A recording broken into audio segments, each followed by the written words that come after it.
Hi, everybody. This is Patty Negri, and welcome to the Witching Hour. I have an amazing guest for us today. He's a new friend of mine I just spent last weekend with, actually in Massachusetts, author and witch Jeff Cullen. You're going to love him, just like I do. But before I introduce Jeff, let me tell you a little bit about this upcoming week.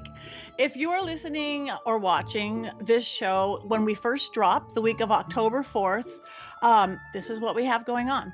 Number one, it's October. It's spooky season. Put out those decorations. Put out those pumpkins and skeletons and bats and some of us never took them down, but if you did take them down, put them back out. It's the season. So this week, I just got back from the virtual Orange County Paracon, which was this weekend. I think it was fabulous, that time travel thing. And this upcoming weekend is Vulture City Paracon. I will be in Vulture City, Arizona. Really haunted, abandoned mines. You've probably seen it on Ghost Adventures and a bunch of the other shows. Lots of people are coming. Johnny Zaffis, a lot of the best paranormal investigators. I am doing a mediumship gallery in some big old haunted place somewhere. So join us in Arizona. It's going to be a really good one. And again, how often do you get to go into a haunted mine? It's going to be fun. For classes this week, my new school, University Magicus, I am teaching past life regression on Tuesday evening, 6 o'clock Pacific, 9 o'clock Eastern. It's really great. I'm going to teach you the basics of past life regression, how to work with yourself, how to do it. And we are going to do a past life regression. So maybe you will learn what one or a couple of your past lives were and see how that's why I'm afraid of railroads, because that's what happened to me. So that's what I have going this week. Just back from Orange County Virtual, on my way to Arizona, and in between, I'm going to visit all of our past lives. So join universitymagicus.com for the school, Vulture City Paracon for Vulture City Paracon, OC Paracon, if you want to look back, the videos are all up of our virtual. And the Henry, the guy who put this all together, he's a good video guy. So he's doing more work. He's editing all these interviews we did. So it should be really nice at OC Paracon. And speaking of our first guest, or I just met him, where I met him was in Massachusetts at the world's largest ghost hunt. It was actually a combination. We were doing a Liber Catonia weekend, Hecate, announcing his book. I was working with Maria and everyone at the world's largest ghost hunt. And then, of course, My Paranormal, we did an entire thing on top of with it. So if you didn't get to see me live, go to myparanormal.net and you will see Bridget at the Roosevelt, and you'll see Dean Hagland, and you'll see all of us also in all sorts of spooky basements everywhere. So go to myparanormal.net. You'll see me on the stairs with our today's guests and some of the things we're doing. Also, they have it on the world's largest ghost hunt plays. You could see this, all the different places they went. So lots of viewing for you to do. And remember, we are in spooky season, and it is also giveaway season. I keep talking about the giveaways. We've already given some presents. The one thing you may notice is that a lot of the guests I have on my show are authors, and a lot of those authors are with a publishing company called Llewellyn. They do lots of magical and mystical books. So we have teamed together with myparanormal.net and Llewellyn Books to give you some of Llewellyn's fabulous books. We're going to be giving books away by Deborah Blake, Spells and Charms by Tudor Beth, The Horned God by Jason Mankey, The Inner Temple by Christopher Penzak. Yeah, it's a pretty coffee table looking book, that one it is. We, of course, have tarot cards, tarot book, and yes, the new year is coming. Beautiful calendars, magical mysterious cats, which my producer wants to steal, dragons, which I want to steal, but I guess we'll let you have them if you really want to win them. So you have to sign up though. So go to myparanormal.net/giveaways with an S, myparanormal.net/giveaways. Sign up. You will see me there holding up some of these books. So get some free stash, guys. Sign up. Okay. Guess what time it is? Yeah, it's Willow time. Time for the Willow report, the Willow update, and for her to wake up from her sleepy nap. Now, it is October, so I want to remind everybody that people have a lot more candy around in October and often a lot more chocolate. do remember that chocolate is not good for dogs at all. It's actually poisonous for dogs. Now, so be careful where you put it. This little girl is like 8 inches off the ground at her tallest, but she still seems to be able to get things off of high shelves. So be really, really careful with candy hanging around that you're going to give away. Also remember, if you are doing trick or treaters, the door is going to be open more. There's a lot of noise. This girl is brave, brave, brave, but she's afraid of loud noises. So just take extra precaution in this time of year when there's a lot more activities and a lot more both exciting and scary things to your pups. And remember, if you don't have a puppy or kitty, get one.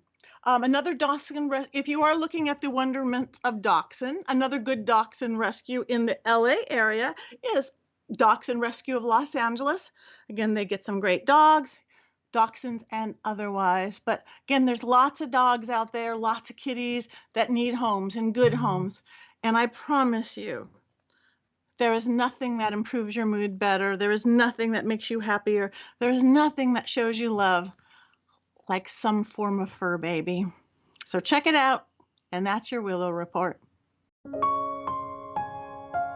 For this week's magic, and since we are in October, I would talk to you about what October or Halloween kind of really is to us witch folk, since we're going to talk about the goddess Hecate, which is the witch's goddess. And I'll tell you a little bit why we dress up on Halloween. It's more than just because it's damn fun and you get chocolate, because it is damn fun and you get chocolate. But what it really is in the pagan culture is something called Samhain, spelled Samhain. So don't ask me why, but it's called Samhain. And what it is the day that the veil between the worlds is the thinnest. You hear me all the time talk about the veil when I lift it for my seances. Well, twice a year, it's really low. Once is in May, on May Day, but on Samhain is the time we celebrate the dead. The reason we really dress up in costumes and put jack-o'-lanterns outside of our house, that's to scare away bad spirits, because everybody can see the spirits on Halloween or Samhain. So one of the beautiful things that we do on Samhain is celebrate our beloved dead. It's a great time to do an ancestor altar, which just means put a picture of your deceased grandparents up, light a candle, do some memories, sit and talk about them around the living room. If someone just died that day, we often call out their name. It is the time, getting into the whole history of it, when the horsemen are out and gathering the beloved dead and bringing them in for the new year. It is the pagan new year. So as you're lighting your pumpkin outside and putting your kids in your costume and you're getting into your best whatever the costume is this year, realize that there's actually a very magical, very mystical, and very paranormal, ghosty attachment to all of it. My other favorite thing to do on Halloween or Samhain, and it's really good for you too, is called beating the bounds. It's actually an English tradition, but what you do on the eve of Halloween or Samhain is get your broom. It doesn't have to be a witch's broom. Any broom will do. But if you have a besom or a witch's broom, get that. And how witches fly on their brooms is not that you straddle it and you get into the clouds, is that you go between the other worlds. This witch's broom, it's a besom, it's your axis mundi, can travel between this world and that world. But on Samhain, on the new year, get your broom, magical or not, because all brooms sort of are, and go through the front, across your front porch, across your front door, maybe around your entire property. If you just have a bedroom you share with somebody, just your bedroom. Get your broom, and I want you to claim your land. Do it whenever you're doing a big house clearing. On House Clearing Magic Day, we'll talk about that, but always do it on Halloween Eve. So if you've got your ground is right here, here's across your front door, your porch, the front of your property, the front of your room. Take your broom in hand, and now you just slam it down going, I am claiming this land for my own. I am claiming this home for my own. I am claiming this space for my own. I am claiming this room for my own. And you're hitting the broom on the ground as you go, and you're walking another foot, and you're hitting the broom on the ground, and you're walking another foot. You are claiming this land. You are claiming this house. You are claiming this space. That intent, everything is intent, is resonating through the ground below and through the house or space above. It helps the land, it helps the home, it helps the space and you to connect. It's a perfect thing to start your new year of the magical year ahead. beating the bounds. Get that broom out. Today, I have a super amazing, amazing guest for you. I actually just met him myself this weekend. I've been hearing about him for a long, long time. And I finally got to meet him and work with him. And he's even better than I expected. And I had high expectations. So let me first read the bio to you for the beautiful Jeff Cullen. Jeff Cullen is a self-taught artist specializing in subjects of the occult and esoteric, and author of Liber Chthonic, a contemporary witchcraft and devotional tradition to Hecate. Inspired by his mother and two sisters, who are also witches, he began his journey in paganism in the summer of 1998 after a long childhood fascinated by witchcraft. Being raised in the wooded hills of central New York, he spent a lot of time communing with nature and her spirits.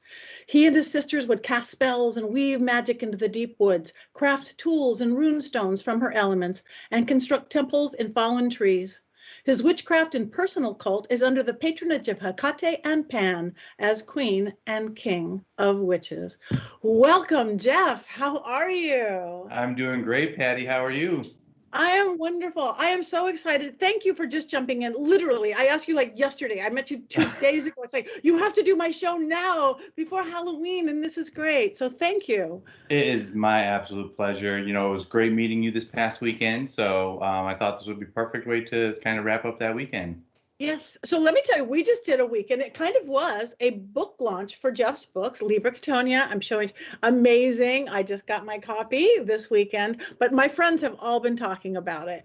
And we were in somewhere in the middle of Massachusetts. It's this big, old, ancient 20-bedroom house with lots of spirits and ghosts and history. And you did your magic. You did workshops and we'll talk a little bit about what this was and what you did and what you talked about. And what is this? Yeah, so Liber Chthonic, I have my copy right here. This is basically my baby. So this is, I wanted to create the perfect book for new witches, advanced witches, anyone who's working with Hecate, unfamiliar or familiar with her, and kind of make it a one-stop shop. So literally, it is my grimoire copied and made practical for the reader. So it contains the awakening of the Agalma, or the cult idol, building an altar, rituals you can do, recipes for potions and spells. So basically, you'll find everything you need to know to create the foundation to a living, breathing tradition of your own in this book. It is self-published, so I'm absolutely in love with the quality of it. I poured pretty much everything into it, and contains my own art. So I'm extremely pleased with it. Beautiful. And I know there is beautiful rituals and things in it. We did a couple things from the book, and I was just in awe of all of them. I've got my little bag with me. Yeah. And it was beautiful. And then we all did a ritual with Sal Santoro, a mutual friend of ours, who runs the Crooked Path here in Los Angeles. This beautiful raising of the spirits of the land ritual in this big ancient house again. So we lifted it, and then I did a seance, which was interesting after that. Very different. Yep. I think it was really helpful and not helpful in a lot of ways. Raising the veil in two kind of different ways was very interesting. But you and your husband were so beautiful in it, and having you right there as anchors was great. And then, of course, we could not end there. So that was, the ritual was at 10 and the seance was at 12. And at 2 o'clock, since it was National Ghost Hunting Day, I worked with a paranormal team, and then we took the ghosts of the house. And then I jumped on a plane. I came home. Yeah. So I'm still waiting for that one night's sleep. But I learned so much from you. What I learned about, and I don't even know if this is a book. Again, I just got your book. We did a graveyard tour, and in a beautiful old graveyard where headstones really stuck up. Like, they don't get that in Los Angeles much anymore. They have them so you can lawnmower over gravestones. It's ridiculous. But I learned more in that 1-2 hour walk through the graveyard. And it all made I worked really elementally in my work. There's something in there's a bug, right? It's not a bug. Okay, sorry. So everything you said is like, oh my gosh, that makes perfect sense. So you were kind of raised in this, right? Right, yeah. So we've been pretty much doing the occult and witchcraft since we were little. started from everything from, working with the dead, doing seances, doing the Ouija board, to brewing potions from just stuff we found in the woods. So we would steal like pots from the kitchen, and we would run outside and just start throwing stuff in it, like, just like mushrooms, dirt, leaves, sticks, just anything we could find to kind of put our intentions into what we were doing. So we had a really in tuned relationship with the land itself. And this is before my family even started working with deities like Hecate, because we really didn't have exposure to who she was. We found out later that that's who it actually was that was guiding us. But yeah, my sisters, my mom, I have an aunt who practices witchcraft, cousins. My grandma and her sister used to do things. So it's just been a really awesome family tradition. That's beautiful. So, and I love it because you were there with your two sisters and your husband. It was like totally this beautiful family affair. So for those who may not know, why Hecate? Who is Hecate? So Hecate is the goddess of crossroads. This comes from the Hellenic or the Greek pantheon. She is also the one goddess who is synonymous with witchcraft and necromancy. So typically you don't find too many deities that are specifically called the goddess of witchcraft or the god of witchcraft, but she is actually one of them. So basically throughout our childhood, my mom, to her great horror, always seems to attract snakes no matter where she is. They will just come out of the ground or come out from under rocks or something, wherever she is, and they will just slither in her path and she will freak out. And we couldn't figure out why. And then, we always did things by the light of the moon. We always had 3 dogs growing up for some reason. And we always just hung out in cemeteries at night, because in upstate New York, the cemeteries aren't gated. So we would just be able to go in there whenever we wanted to. And we didn't know any better. We didn't know that it was necessarily illegal. But that was just and all of these things are symbols of Hecate. So her sacred animals are the snake and the dog. Her sacred place, among other things, is the graveyard. And it wasn't until I started doing sculptures for clients that I actually began to become familiar with who Hecate was. My first commission was a Hecate statue. The client wanted her as a mother in the middle with a crone face and a maiden face on each side, very Robert Graves. So I sculpted the statue. I didn't really know who she was. I did a little bit of research, but this is right before you can really get a whole lot of stuff off online. So I created the statue, went to hand it to the client who commissioned it, and it just started falling apart. I was super embarrassed. This was my first commission.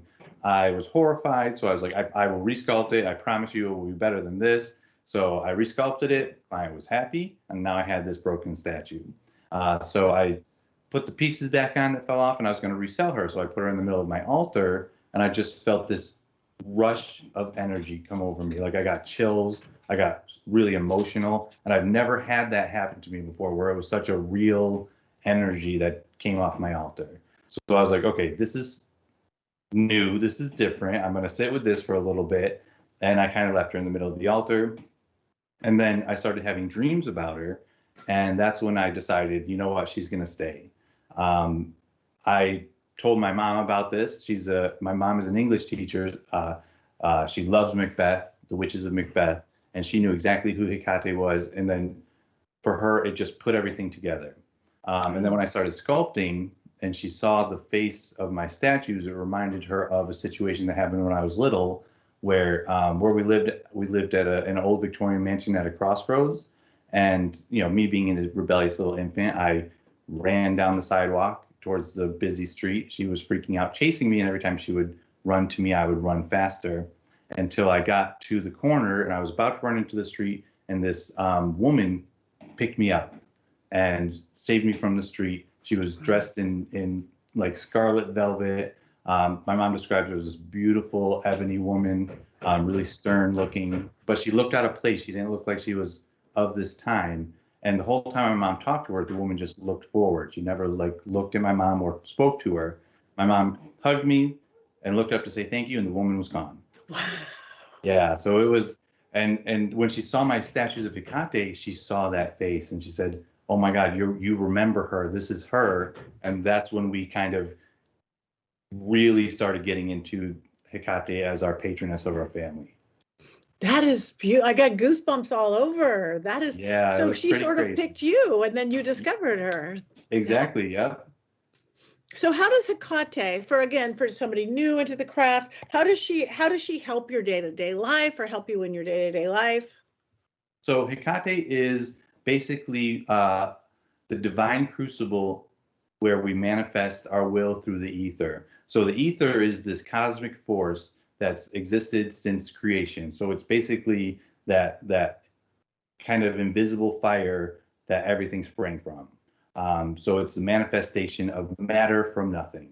And Hecate represents this. So in day-to-day life, what she does is she allows me to translate my inspiration or my ideas into physical reality when I'm doing mundane things like sculpting, writing, that type of thing. But also because we literally work in witchcraft, we have an online store, we take on clients. So she is the patroness who we channel all of our witchcraft through to really give it that extra boost of power.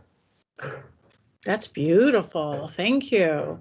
You're welcome. Yeah, so we will make sure that everybody finds out where your online store is because I know we had some oil that you had made that oil, right? Your Hecate Yes. oil. Yep. I'm an oil snob and that was really good oil. Thank you. Yeah, and your apothecary knowledge and everything that you made. So you guys check out this book. Check out this Yeah, I book. love it. Um, so as we're yeah, it's oh, you have the hard copy, huh? Oh yeah, so this one I have right here is the soft cover. Oh yeah, But I and there's am a going to hard be copy. reprinting the hardcover. So I'm going to have about 500 reprints of that, see how they do. And those have 7 artist panels. So it's got full-size images that I drew specifically for that edition. Wow. So you are an artist, not just you sculpt, you draw, you paint.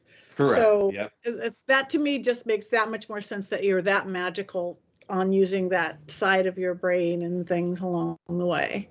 Hmm. So as we're getting into season with Samhain, as we call it, Samhain, Halloween, for everybody knowing the veil is thinning. Are you noticing a difference yet? Are you starting to? I know we're taping this a couple of weeks before we go on, but I was telling already noticing on our weekend. Oh, absolutely. Like things are starting to pick up here. Like we just moved into this house, and when we first moved in, you kind of like the spirits hide a little bit. They're not really like engaging with you. They're still trying to figure out what's going on. But now, as we're entering the season of the witch, the Halloween season, things are starting to become a little bit more active, which we're absolutely thrilled with. That is, yeah, me too. So do you live near woods now? So right now, our family home, my sister now resides in our family home that's surrounded by woods, so we're there all the time. That's where she runs her nonprofit organization, Witches and Heathens of Central New York. And it's just all woods around the house. So whenever we need access to that, we go there. Right now, we do have a really good sizable yard at the house that we have, which we're super happy with. We have a few juniper trees, we got a hemlock tree. So we're planning on doing some more planting and growing back there, make a really nice witch's garden. But that's kind of what brought us here was that access to nature and that access to forests. That is good. Because I noticed even in Massachusetts, there were some plants around that were very Hecate. So Hmm. what are some good Hecate plants that would help people, again, if they want to get to know this goddess or? So some really good ones that I would recommend starting out with are things like white willow, poplar. If you wanted to kind of work with her in a more chthonic or underworldly aspect, you can go with things like mullein leaf, which is associated with the dead. Two of her most predominant herbs from the ancient world are wormwood and bay leaves. So these are specifically used to manifest her energy, especially if you have an image like a statue. What you would do is you would surround it with wormwood and bay leaves, and that acts as a conduit for her energy. And these are perfect also if you're making recipes or if you're making charms and you want to boost their witchcraft, you would put a little bit of specifically wormwood in there.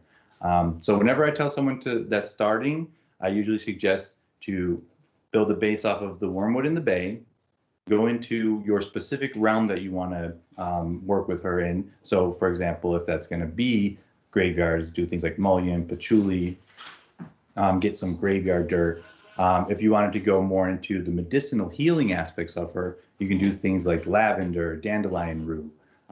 If you wanted to go into more like she does have a sea aspect, so if you're close to the sea and you kind of want to work with her energy there, you can go with like any kind of sea mosses, squill, which is a type of bulb, and yeah, just kind of play around with it, see which way she calls you. But that's now she also works with all poisonous plants. So this does kind of put off a lot of people who are new to the practice, so you don't have to do this. But a really common one that you will probably find in most gardens and cemeteries is yew. It looks like a kind of like a pine tree shrub with little red berries that have a pit in them. Highly toxic, but it is safe to kind of handle in limited quantities. And that is good to put into charms and stuff as well. Good, good. Yes, just don't eat it. Right, do not eat it. Keep it away from any pets or children. So typically what we do is all of our pretty much our apothecary is located away from the rest of the house. So you keep it out of your kitchen, so because you don't want your guests to mistake it for anything. I have a lot of nieces and nephews who are small. We have a cat and a dog. We keep it really high, and we keep it away from all of them, so they will never have access to it. Perfect. And of course, if you are gonna, like, let's say you do have herbs that are ingestible, research them to make sure they're not interacting with any medications. Make sure that you're using the safe quantity of each of those, and of course, always look into it more if you're breastfeeding or pregnant.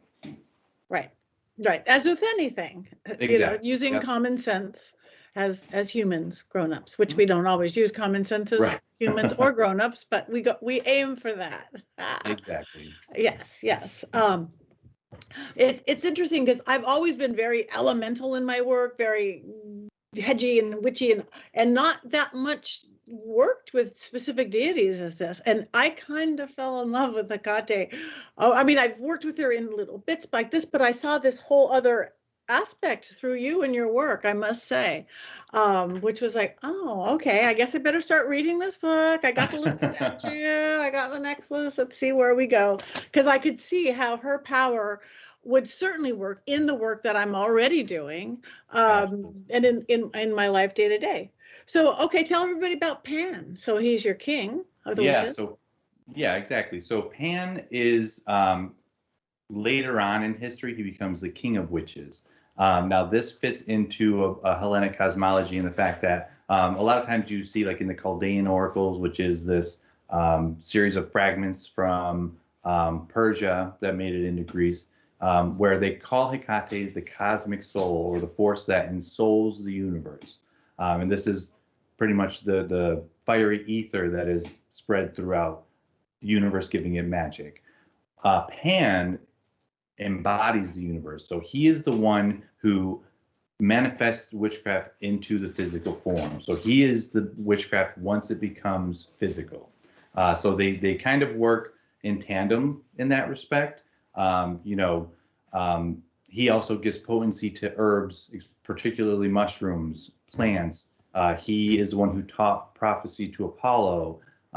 He is extremely oracular.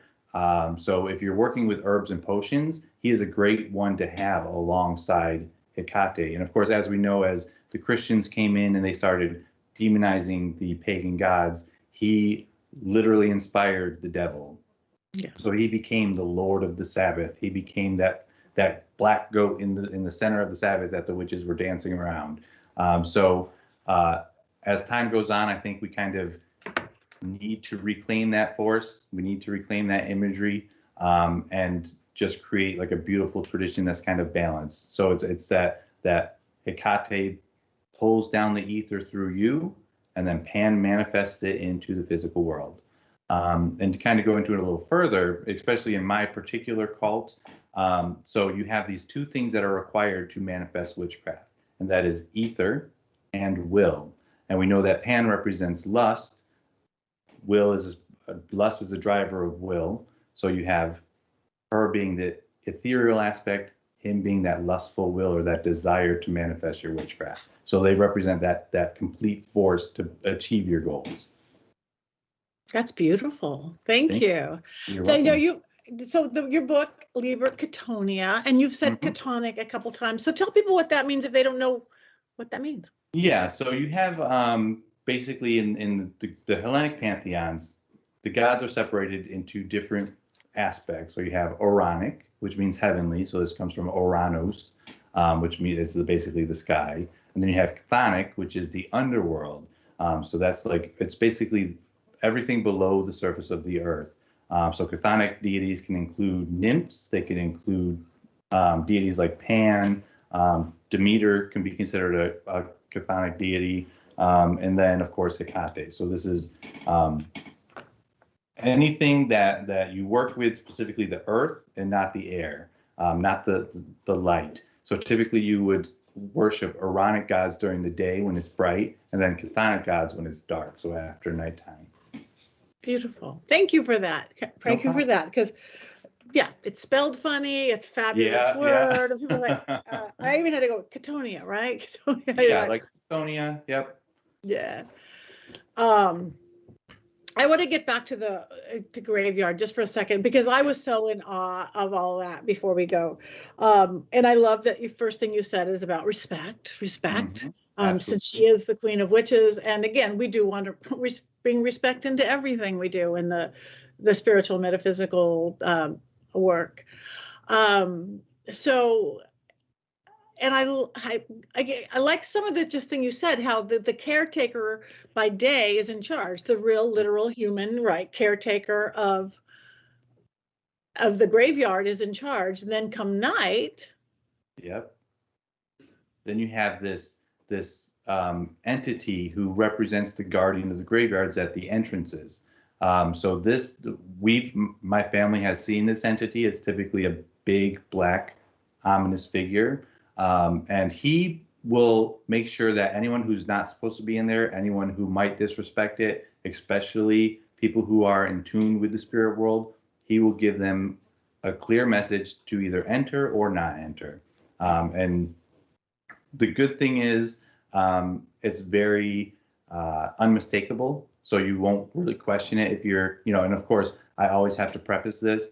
In many areas, going into graveyards at night is illegal. So this is typically, I like to say this is for teaching or to be used at your discretion, or if you want to research the laws in your area. But he will let you know if you are allowed or not allowed. And when he's basically the first guardian that you need to respect before you enter. Beautiful. And then you taught us about leaving coins and 3 coins, which I have done in the past and was never completely clear why. A lot of things you do, well, just because that's what you're supposed to do. Right, exactly. Yeah, you're paying him for access to the graveyard. To embrace it. And again, how everywhere you go, you would have like almost ask that permission, because Sal was digging up a little moss. He wanted a little moss for the feet at Hecate when we're going into ritual. And he was blessing it and digging it. And he kind of went, nope. Nope, not supposed to do it here. Nope. And it was a very clear nope. So he respected that, stuffed it back into the ground and gave it a blessing, gave it some water and moved on. Yes, exactly.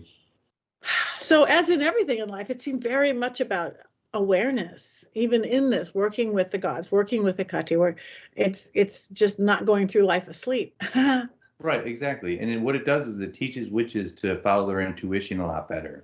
A lot of people, when we talk about we're talking to gods or spirits or the dead, for many of us, it's not a physical talking. It's through our intuition. It's through feelings. It's through signs. So whenever we take on students, we first teach them about the graveyard, because that is where you're going to get the most energy. And that's where you're going to start to learn what is intuition, what's in your head. And because it is so literal, because they are very, very clear on what you're supposed to do or not to do. That is beautiful. Yeah. And you again, your teaching style is beautiful. You made it so clear. Time is flying. I can't believe it. I have so much more to ask you, but can we have you come back again and talk about your 100% yes. thing? Yeah, as many times as you want. I'm more than happy Thank you. to. But before we go, because I want you to fill everybody where they can find you. Do you have anything upcoming that we need to know about? And Right now, I have the book in the works, Liber Forbis. So this is going to be the equivalent for Pan. So it's going to be the companion to Liber Chthonia. So that should be done hopefully within the year. For right now, I'm going to be getting more editions of the soft cover, so those should be arriving shortly. And then I am going to be doing a small run of the hardcover, see where that goes. And that's all at jeffcullenartistry.com. And then some things you can find through our other shop, the voodoostore.com. That's where we sell the oils, the incense, that type of thing.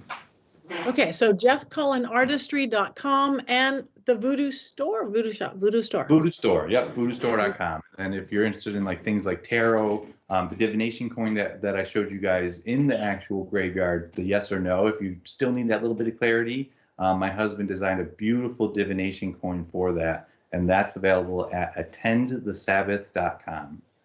I got that. I love, what a brilliant way to I don't know what to do to just get that little tool along the way. My husband does which side of the watch is the second hand on, but I like flipping a coin, and he designed a beautiful coin. So I went shopping in your little shop, live and nationwide.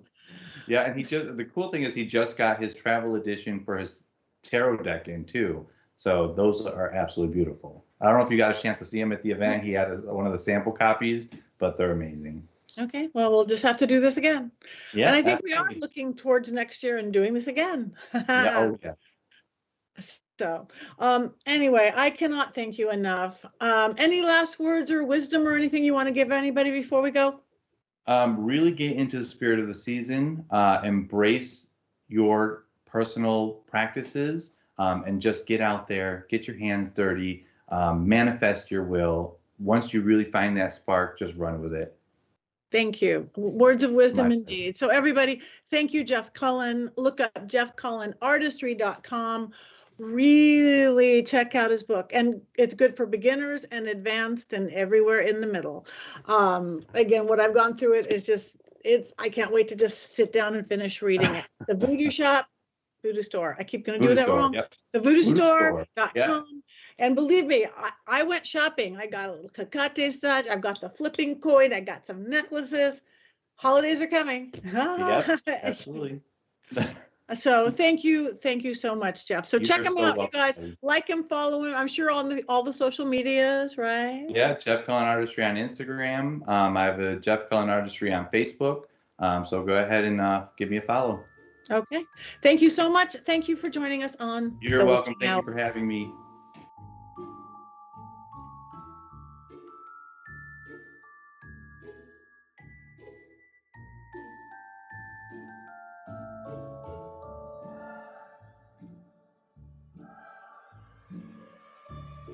My Paranormal Network.